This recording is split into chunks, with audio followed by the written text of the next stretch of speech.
Hola, ¿qué tal? Bienvenidos, bienvenidas, soy vuestro amigo Gustav y aquí estoy en un especial para, contaros todos los detalles sobre el triste fallecimiento del Papa Francisco. Como veis, no vengo solo, en esta ocasión me acompaña Moiseska del canal de YouTube Aprende con Moiseska. Bueno, pues cuéntanos algo, ¿a qué te dedicas tú, tu canal? Mi canal habla de historia en general y los papas son historia, y en este caso vamos a hablar de este papa que hoy nos ha dejado a las 7:35 de este 21 de abril, se cree, está por confirmar, por un ictus.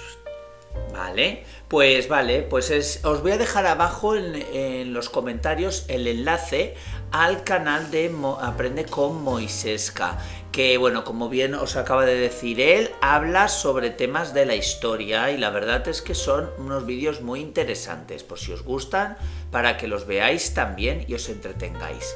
Bueno, pues vamos a contar un poquito sobre la vida de este papa, que la verdad es que es bastante apasionante, ¿verdad?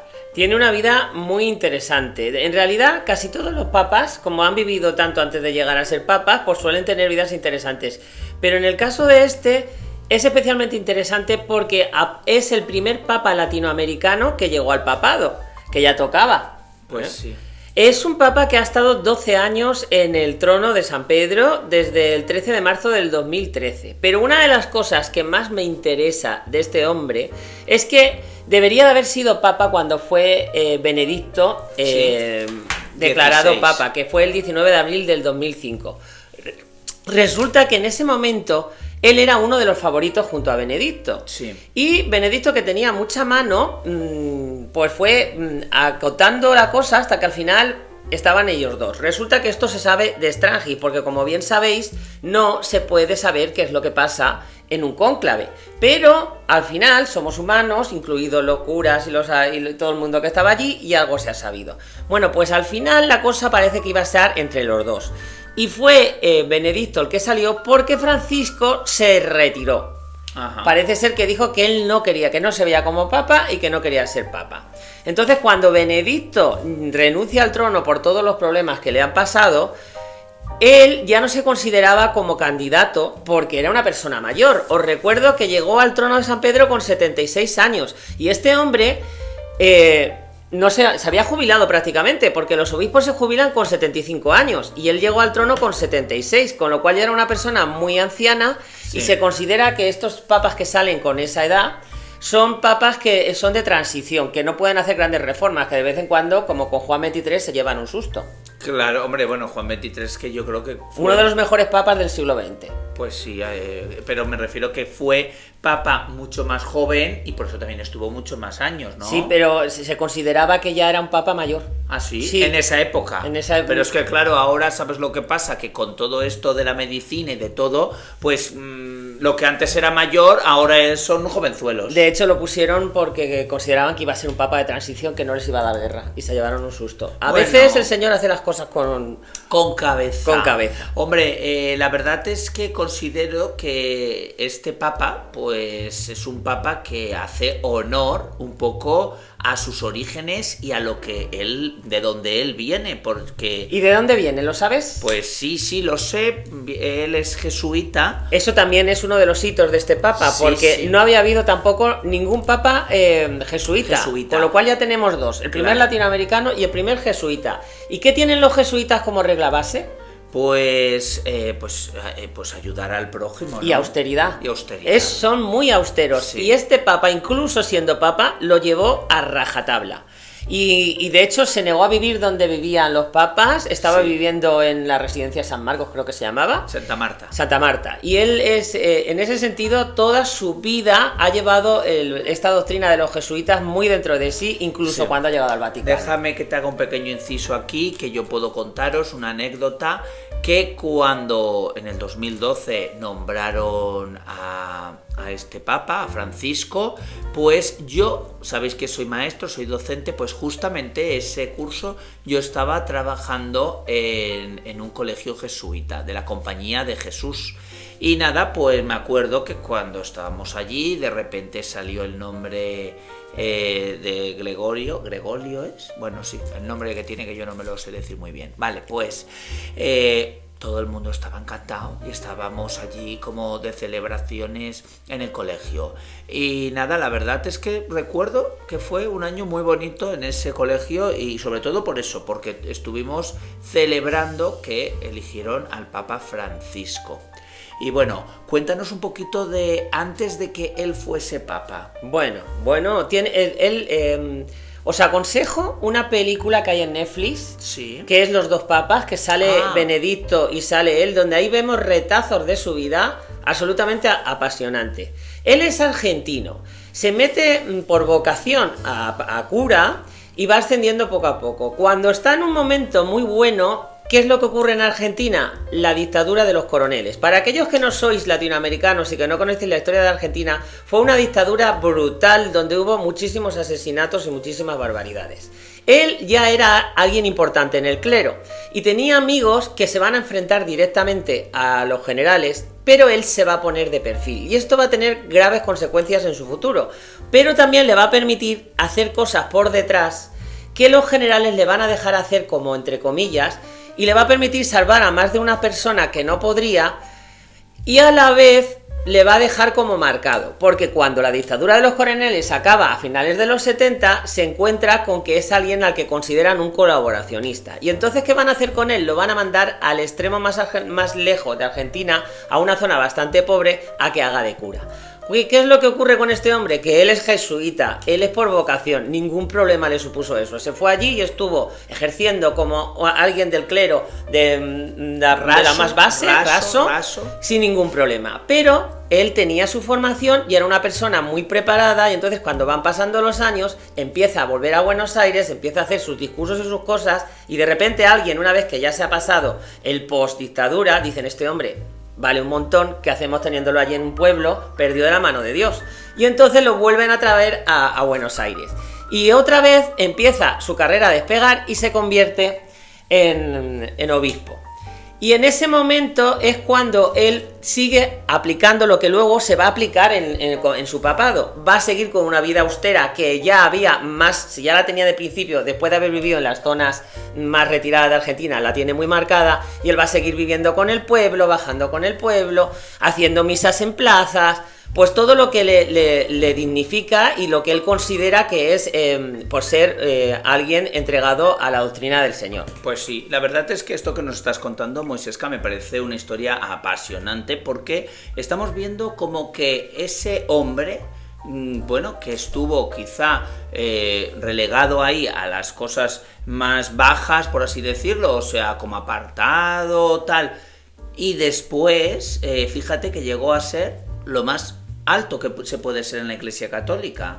De hecho, cuando se muere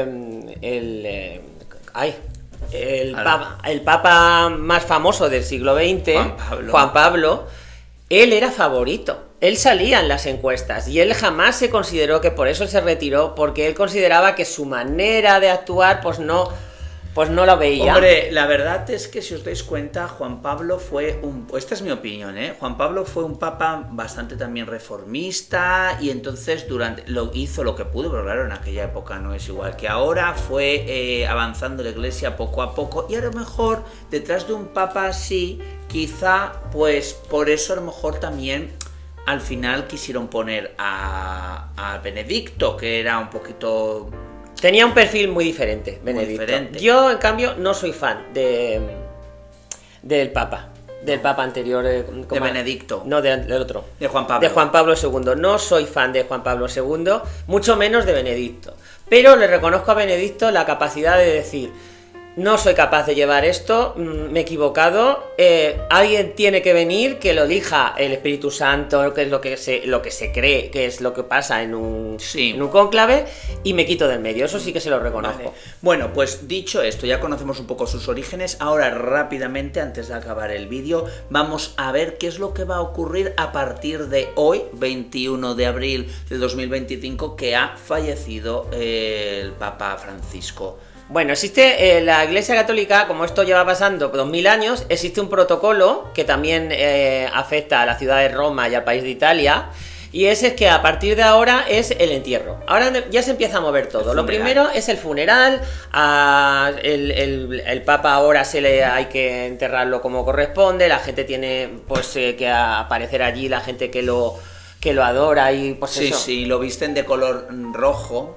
Todo lo habitual. Y a la vez está moviéndose todo lo del cónclave. Pensar que el cónclave tarda sobre un mes en formarse. Entre 15 y 20 días. Porque tienen que venir de todo el mundo. Hay una serie de personas que ahora, cuando un papa muere, ya está todo escrito. Hay una persona que se encarga de que todo eso que está escrito se ponga en funcionamiento, que es como, digamos, el que hace de suplente ahora de papa, que es el que está haciendo todas las funciones para que todo se haga según acorde con la ley que ya se ha establecido. Sí. Hay un número determinado de obispos que tienen que venir, entre ellos 6 españoles y el obispo de Barcelona, por ejemplo, es uno de ellos. Sí, yo lo que sí que también tengo entendido es que cada papa tiene su propio sello con el cual firman, ¿no?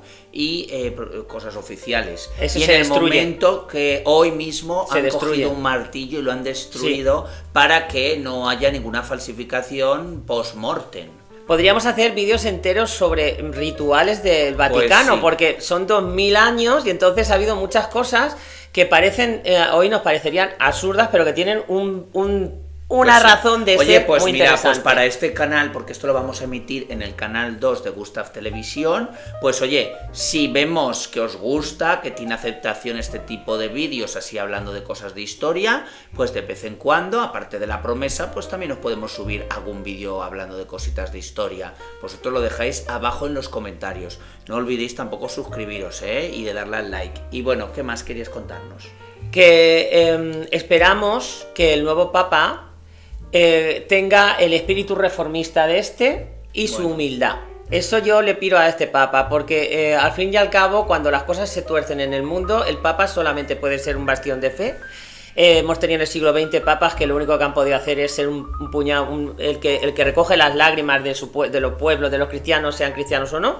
Entonces yo, el Papa que venga, yo espero que el Espíritu Santo los ilumine de verdad y tengamos un buen Papa que ayude y que no ponga piedras en el camino de la gente. Hombre, es importante, puesto que ahora mismo, como bien se sabe, esto no es que lo diga yo, es que es voz populi, la Iglesia Católica está perdiendo cada vez muchos fieles. Entras a una iglesia y cada vez están más vacías.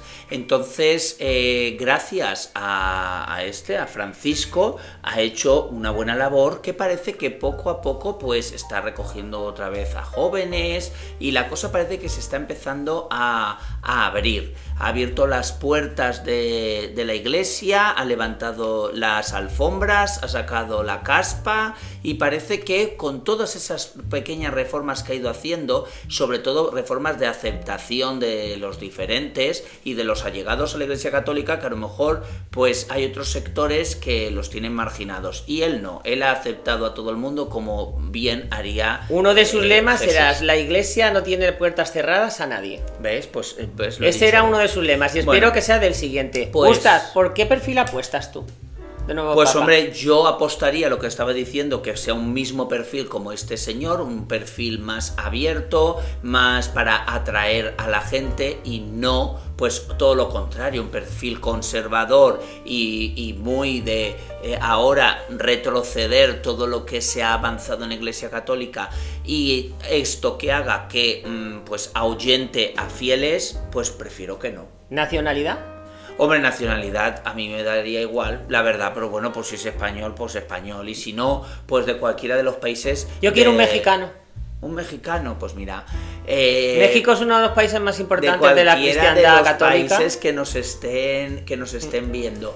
Si es español, espero que no sea como el Papa que tuvimos, Borgia, que de este hay largo y tendido para contaros en otro vídeo, que si os interesa os lo haremos. Suelen ser más moderados los obispos de Latinoamérica que han encontrado problemas, que han estado en la calle, que Sí. los europeos. Sí. Que están más encerrados y con menos feligreses dentro. Pues sí. Entonces, eso es también algo interesante. Bueno, pues os doy las gracias por haber visto este especial Juan Pablo... Uy, Juan Pablo, se me ha ido la pinza. Es que era fan de Juan Pablo, ya lo sabéis, lo ha dicho bien claro. Hombre, os tengo que decir una cosa. Él era muy fan de Juan Pablo.